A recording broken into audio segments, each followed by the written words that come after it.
Gálatas capítulo 5, nós iremos ler 2 versículos. Gálatas capítulo 5, iremos ler 2 versículos. Versículo 16, 17. Hoje nós vamos aprender um pouco mais sobre viver pelo Espírito ou viver pela carne, certo? Eu acredito que os irmãos já tenham ouvido uma mensagem a respeito desse tema, mas sempre Deus, Ele fala de forma diferente, porque a palavra que vai ser manifesta é uma palavra nova. A Escritura continua sendo eterna, ela não muda, mas a palavra que é falada a respeito dela é nova. Então hoje a gente vai aprender um pouco sobre essa questão. Todos acharam? Digo, porém, uma condição. Digo, porém, andai em espírito e não cumprireis a concupiscência da carne, porque a carne cobiça, ou prefere, ou luta, ou é contra o Espírito, e o Espírito contra a carne. E estes, os dois, se opõem um ao outro, para que não façais as coisas que quereis. Amém? Sim. Os irmãos podeis assentar e fique orando para que Deus nos dê a compreensão dessa palavra. Amados irmãos, essa palavra ela é bem conhecida dos irmãos, uma vez que ela vai falar do fruto do Espírito e também das obras da carne, né? E quando nós lemos esses 2 versículos, a gente entende que isso sobrevém sobre nossa vida todos os dias. Por quê? Porque isso é uma batalha espiritual que todo cristão passa todos os dias. A luta da carne contra o Espírito, incessantemente a luta do Espírito contra a carne, fazendo com que, independente da circunstância, ou da situação, ou da luta, ou da perseguição, ou até mesmo da tentação, nós venhamos permanecer firmes no Senhor. Nós possamos estar apegados no Senhor através de atitudes que nós temos que tomar para entendermos o que é a questão da vida espiritual do crente. Todos nós, independente para o que formos chamados, todos nós individualmente temos uma vida espiritual. Nós temos uma caminhada que o Senhor nos predestinou para que sigamos. E Ele requer que nessa caminhada nós venhamos se sobressair às dificuldades da vida, a qual nós encaramos como a obra da carne. O fruto do Espírito, irmão, nós vamos ter uma compreensão que ele acontece quando ele é trabalhado na vida do crente. Até porque Deus não nos dá do fruto do Espírito. Ele nos permite que nós venhamos dar esse fruto, que venha nascer em nós, através de nossa vida, esse fruto, que ele, para nós, como diz aqui, a partir do versículo 22, ele tem que ser tratado em toda essa vida espiritual que nós levamos, a essa caminhada cristã, porque esse fruto do Espírito, ele está correlacionado ao amor em primeiro lugar. A Bíblia vai dizer no versículo 22, ao gozo e a paz e a longanimidade, e vai lá a benignidade, a bondade e a fé e a mansidão e a temperança. Fruto esse, irmão, que nós precisamos dar para que o Senhor venha provar desses frutos. Esses frutos, entenda, ele não parte de Deus, não é dom. Dom parte de Deus e nos é emprestado, porque tudo é de Deus. Mas o fruto não. O fruto ele tem que nascer na nossa vida a partir das nossas atitudes, certo? Assim como nós estamos sujeitos, escute, nós estamos sujeitos a praticar as obras da carne. Só pelo fato de nós termos em nós mesmos uma natureza que ela é pecaminosa e que nós não podemos deixar ela se sobrepor à nossa natureza espiritual e santa. Então por isso que há uma batalha, por isso que há uma balança e há uma diferença que aquilo que eu alimentar mais é o que vai ter mais peso sobre a minha vida. Se eu, na minha vida, no meu segmento espiritual, se eu alimentar mais a minha carne, eu vou ser uma pessoa carnal. Se eu alimentar mais o meu espírito, eu vou ser uma pessoa espiritual. E não tem como fugir dessa realidade, é fato. E a gente precisa entender que Deus, ele faz requerições, ele requer da nossa vida que a gente dê esses frutos. Veja bem um texto que ele disse que aquele que anda no Espírito, o versículo 16, aquele que anda em Espírito, ele não cumpre com as concupiscências. O que é as concupiscências? A Bíblia diz que as concupiscências, elas estão sob o desejo que nasce na nossa alma, né? Dessa natureza humana, e nasce os desejos na nossa alma, ali trabalhando na nossa mente, porque a concupiscência ela é proveniente da nossa mente, daquilo que a nossa mente pensa, trabalha, daquilo que a nossa mente formaliza e a gente cria na nossa mente e que não devemos deixar descer ao nosso coração. Então, a gente entende, irmão, que a gente precisa equilibrar. Inclusive, a última característica do fruto, se você percebeu, ele fala de temperança. Se nós levarmos essa temperança para a realidade da nossa vida espiritual, a gente vai entender que aqui é um tempero, que é um cuidado, que é um controle, autocontrole que nós temos que ter para a gente não se permitir uma vida de pecado. Nós somos pecador? Somos, irmão. Estamos sujeitos a qualquer momento a errar. O salmista disse: meus pés quase vacilam, mas o Senhor segurou nas minhas mãos. E quantas vezes o salmista vacilou? Quantas vezes o salmista olhou, desejou, viu, quis obter, e o Senhor, no final de tudo, ele foi honrado. Davi foi enterrado ali na terra de seus pais e foi com muita honra conhecido como um dos homens segundo o coração de Deus.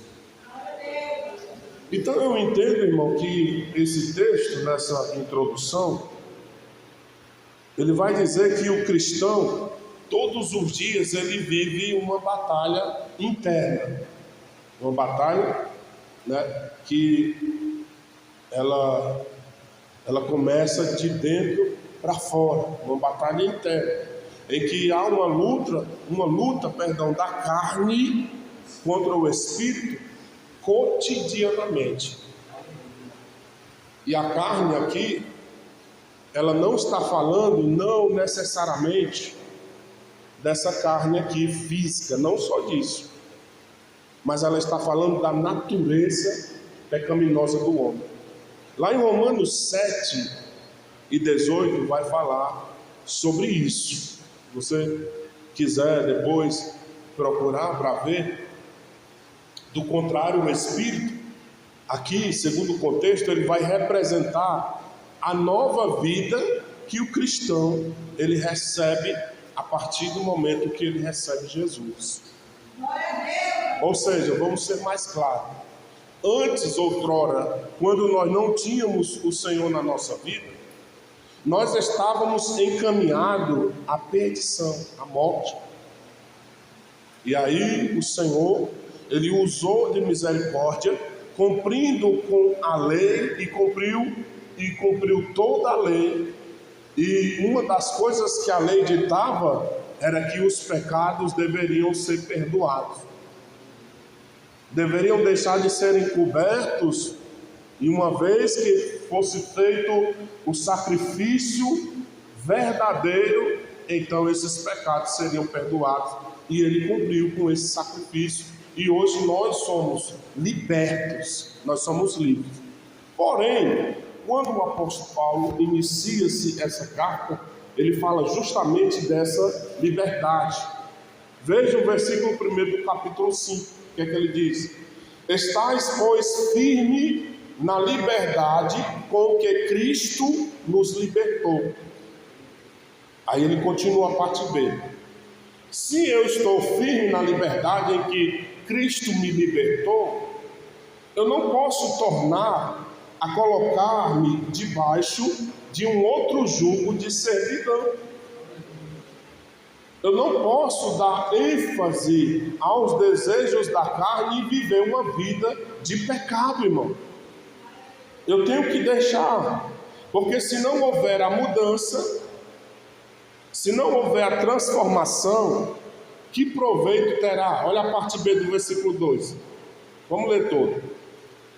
Eis que eu, Paulo, ele se faz como exemplo. Vos digo que, se vos deixar circuncidar, Cristo de nada vos aproveitará. Todos nós já ouvimos falar sobre a circuncisão, sim ou não? Na época, a circuncisão era um rito, uma cirurgia que era feita para demonstrar que a pessoa, ela agora, uma vez, saía de uma condição religiosa e passava a afirmar uma outra condição religiosa, ou seja, a pessoa se tornava um judeu, literalmente falando. A partir dos 8 anos de idade, as crianças já eram circuncidadas. E aí elas passavam a ser judeus, oficialmente falando. E ele compara esse rito com a mudança de vida. Por isso que ele fala aqui da circuncisão, né? Que não tem mais necessidade de circuncidar. A mudança, a transformação, a novidade de vida tem que agora ser manifesta de dentro para fora. Certo? Por quê? Versículo 3 do capítulo 5. De novo protesto, eu sou contra, ele estava dizendo, a todo homem que se deixa circuncidar, que está obrigado a guardar o quê? A lei. Não tinha mais necessidade de guardar a lei. Não tinha mais necessidade de circuncidar, a não ser a sua vida, as suas ações, as suas atitudes, para que viesse então a sua mudança. Porque ele diz, porque nós, pelo Espírito da fé, não mais da circuncisão, mas da fé, daquilo que eu professo ou daquilo que eu acredito, aguardamos a esperança da justiça. E o que é? A vinda de Cristo Jesus. Até aqui os irmãos estão entendendo? Aí pulamos lá para onde nós estávamos lendo a respeito dessa vida espiritual quanto a carne e o espírito.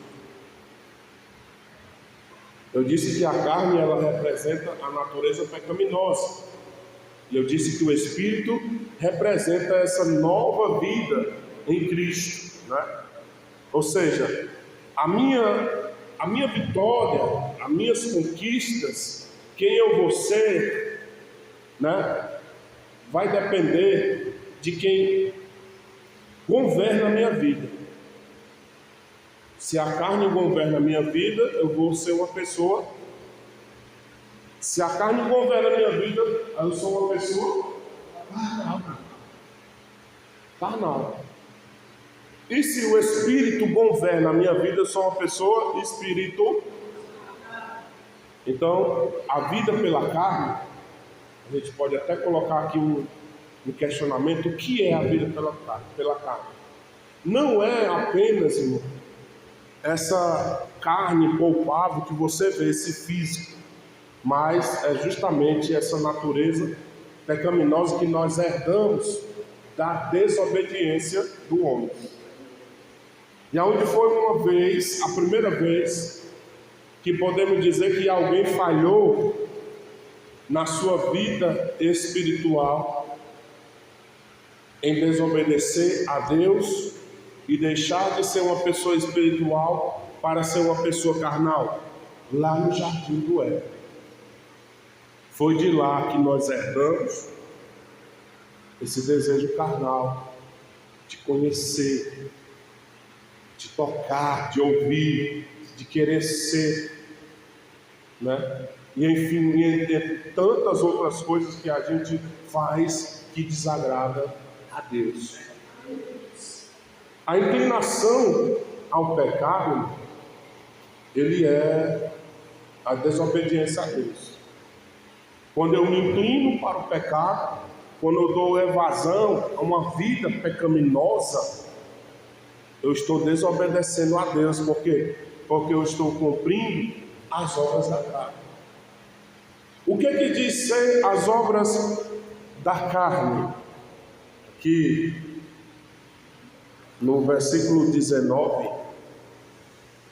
ele vai dizer que as obras da carne, elas são manifestas, as quais são a prostituição, a impureza, a lascívia, a idolatria, a feitiçaria, a inimizades, porfias, ciúmes, iras, pelejas, dissensões, heresias, invejas, homicídios, bebedices, glutonarias e coisas semelhantes a essas, são toda a obra da carne.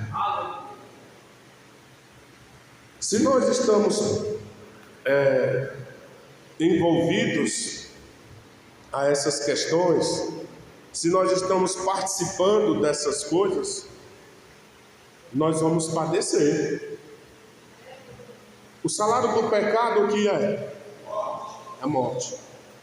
E a maior morte do cristão não é a morte física, é o afastamento de Deus.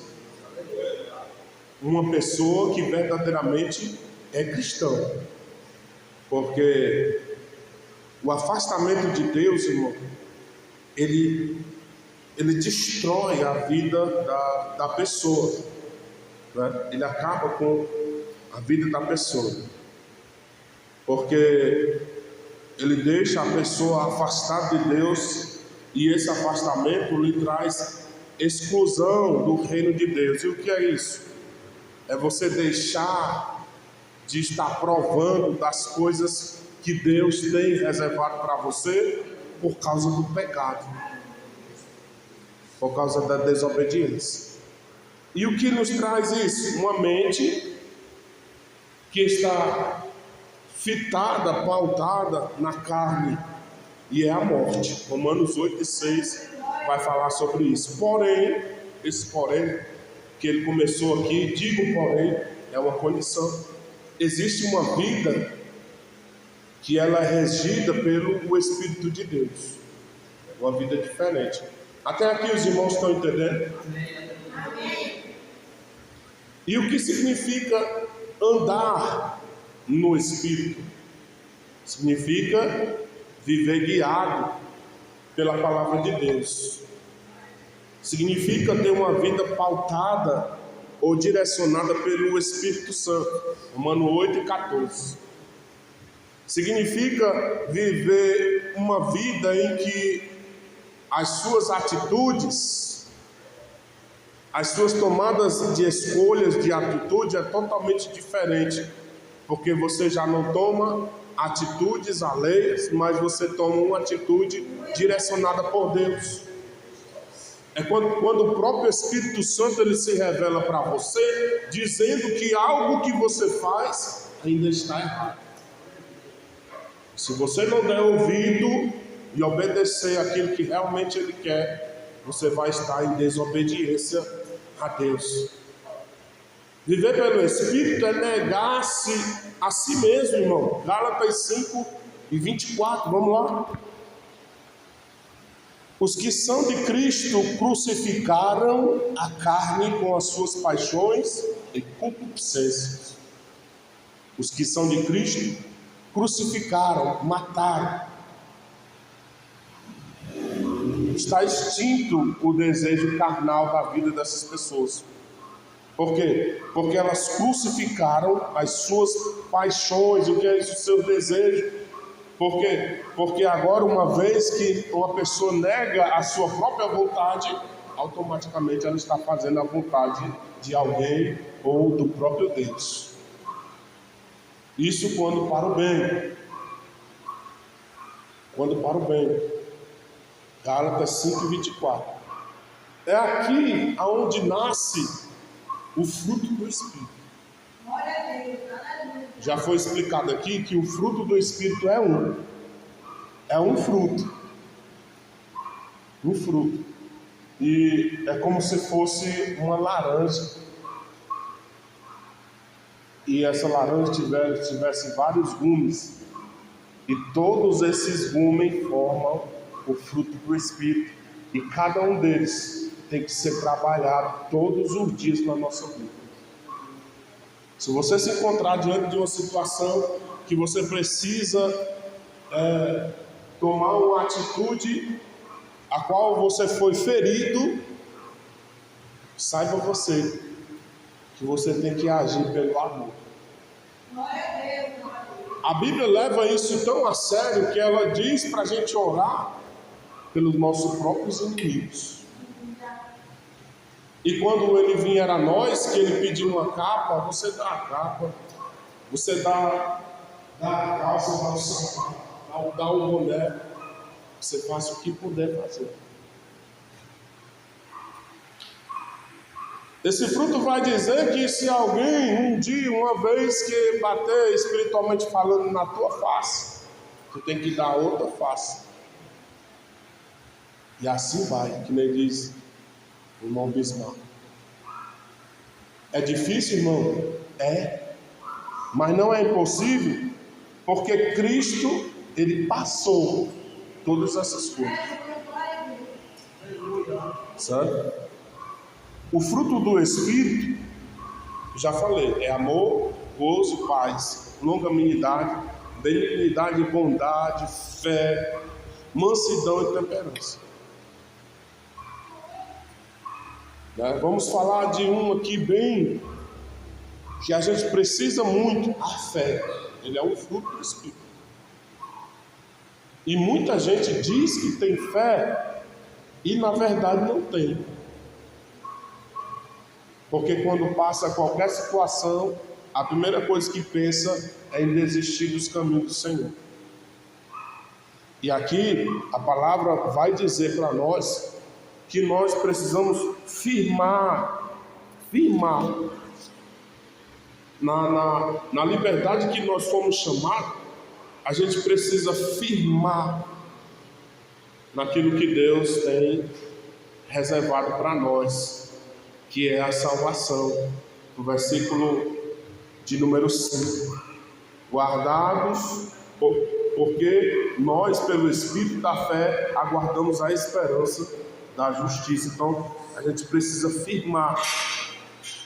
Diferente da obra da carne, o fruto do Espírito, ele é resultado de uma vida rendida ou sujeita, vamos colocar, a Deus.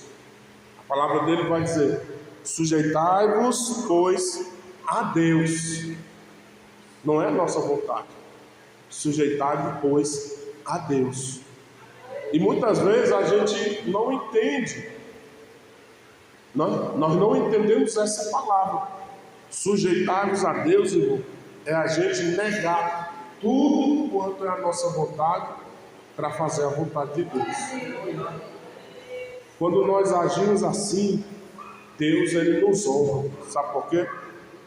Porque a gente fazendo assim, a gente é conduzido a uma vida de paz.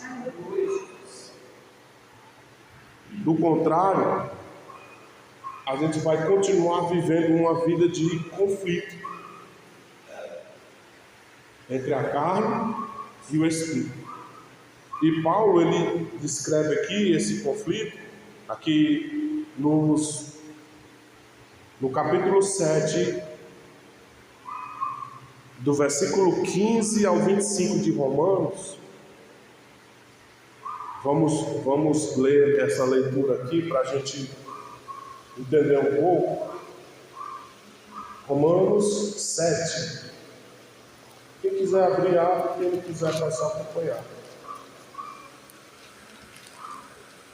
No versículo 15, ele diz assim, até o 25: porque o que faço não o aprovo, pois o que quero, isso não faço, mas o que aborreço, isso faço. E se faço o que não quero, consinto com a lei, que é boa, de maneira que agora já não sou eu que faço isto, mas o pecado que habita em mim. Porque eu sei que em mim, isto é, na minha carne, não habita bem algum, e com efeito o querer está em mim, mas não consigo realizar o bem, porque não faço o bem que quero, mas o mal que não quero, esse faço. Ora, se eu faço o que não quero, já não faço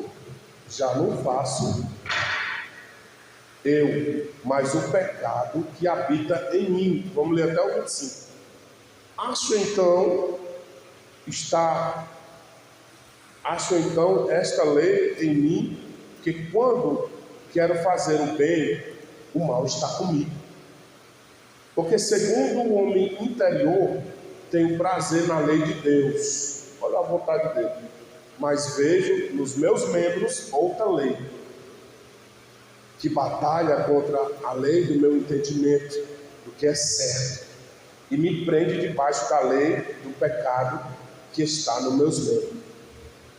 Aí ele diz: miserável homem que sou, quem me livrará do corpo dessa morte, dessa carne aqui pecaminosa?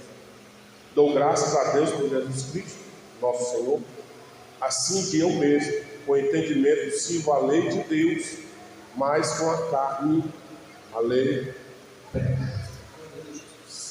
Então ficou fácil de entender que essa natureza pecaminosa, esse conflito que a gente temos todos os dias, você precisa aprender isso. Não é vontade nossa. É aí onde eu digo que Deus, ele conhece esse interior, o homem interior. Que ele afirma que esse homem interior tem vontade de fazer o bem e ele acaba fazendo o mal. Que ele afirma aqui no versículo de número 15 que aquilo que ele não aprova, que é ruim, é o que ele acaba fazendo. E o que ele aborrece, que ele não devia fazer, é o que faz. Então isso não é diferente da nossa luta cotidiana. A gente passa por isso e Deus sabe disso. Só que como eu costumo dizer, irmão, Deus analisa muito as nossas vidas. Deus, Ele conhece o mais íntimo de cada um de nós. Ele sabe se a gente quer permanecer no pecado, e Ele sabe se a gente tem o desejo de mudar a nossa vida. É numa palavra como essa que nós devemos sair daqui, irmão, e amanhã a gente procurar fazer outras coisas que vão somar para a nossa vida espiritual. Ou seja, você tem que levantar antes de colocar os teus pés no chão, da tua cama, da tua rede. Você tem que pensar: eu quero mudar a minha vida. E aí você tem que continuar. Se a gente não tomar essa atitude, eu me incluo nisso, a gente vai continuar do mesmo jeito. Que jeito? Continuar no conflito interno da obra da carne contra o fruto do Espírito. E Paulo descreveu dessa forma. É uma guerra diária, mas a vitória ela vem por meio de Jesus. O segredo é buscar Jesus. Por quê? Porque o Espírito se fortalece, o Espírito do crente, ele se fortalece, e o crente só vence em Jesus.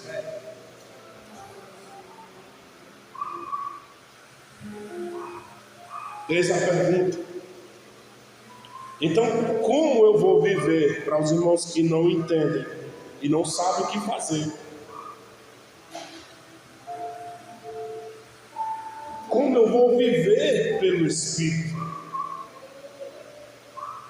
Se eu tenho que prestar conta da minha vida espiritual, de uma vida santa e casta, uma vida que procura fugir de toda a aparência do mal, uma vida que não deixa nada com que as pessoas possam levantar testemunhas ou acusações contra a minha vida. O que eu tenho que fazer? Tem gente que não sabe disso, mas você precisa meditar na palavra de Deus. É isso que você tem que fazer em primeiro lugar: meditar na palavra de Deus, porque é pela palavra que você vai vencer esse conflito interior todos os dias. Você quer saber como? Quando essa tentação vier, quando esse desejo vier, quando essa concupiscência formalizada na sua mente começar a criar, a se formar, e você entender que isso vai te levar para a perdição, que isso vai te levar para o pecado, você precisa meditar na palavra de Deus, a saber que posso todas as coisas naquele que me fortalece. Você vai usar a palavra. Você vai usar a palavra, a atitude. Você vai dizer: eu prefiro Deus. Você vai usar a palavra: eu posso entrar em 1001 lugar, mas o melhor lugar de estar é na presença de Deus. Posso fazer todas as coisas como diz a palavra. Você usa a palavra, mas nem tudo me convém que eu faça. Aí você vai vencendo dia após dia, e isso traz uma aproximação de Deus, de forma que você começa a viver pelo Espírito. Eu digo isso por experiência própria e por algo que eu vivi, que eu vivo e que eu vi na vida de pessoas. Quando você toma uma atitude de viver pelo Espírito, você começa a viver algo extraordinário de Deus. Você quer ver um exemplo? Deixa essa vida de comodismo, deixa essa vida de sono espiritual e se levanta e passa a orar, que Deus ele vai começar a te revelar coisas grandes, ocultas, firmes que você não sabe. Você vai ter grandes revelações e vai ver grandes coisas acontecendo na sua vida. Primeiro, através da palavra. Segundo, em uma vida de oração constante. Uma vida de oração constante, em que você vai vigiar e vai orar. Aí se for pouco, você ora, vigia. Se ainda for pouco, você vigia e ora, e vigia e ora. E Deus vai te dando vitória. Terceira coisa, você precisa renovar a sua mente. Sua mente tem que ser renovada. E a mente renovada é quando nós saímos de uma condição e Deus, Ele faz algo novo na nossa vida e nos muda através dessa transformação, dessa renovação de mente. A carta que Paulo escreve aos Romanos, ela trata de uma necessidade de consagrar a vida para Deus e de viver um exercício de humilhação e de viver os dons de Deus na sua função. Ele começa dizendo no capítulo 12 aos Romanos: rogo-vos, eu peço a vocês. Ele queria dizer em nome de Jesus, eu peço a vocês, pois irmãos, pela compaixão de Deus, que apresentei os vossos corpos em sacrifício vivo, santo e agradável a Deus, que é o vosso culto racional. Aí no versículo 2 ele explica como.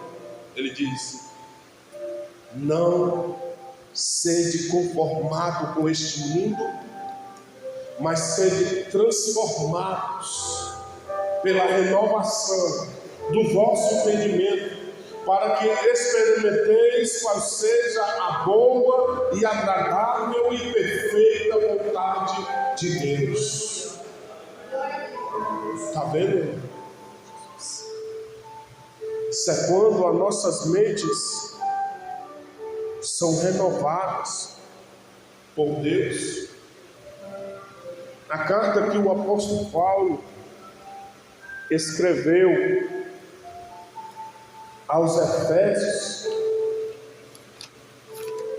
os irmãos podem comprovar o que Paulo ele pede nos Efésios. No capítulo 5 e o versículo 18, ele diz: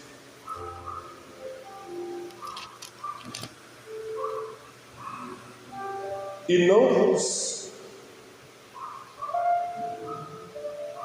embriagueis com vinho, em que há dissolução, em algumas versões há contendas, mas enchei-vos no Espírito. É a única condição de viver uma vida pelo Espírito, é se enchendo de Deus.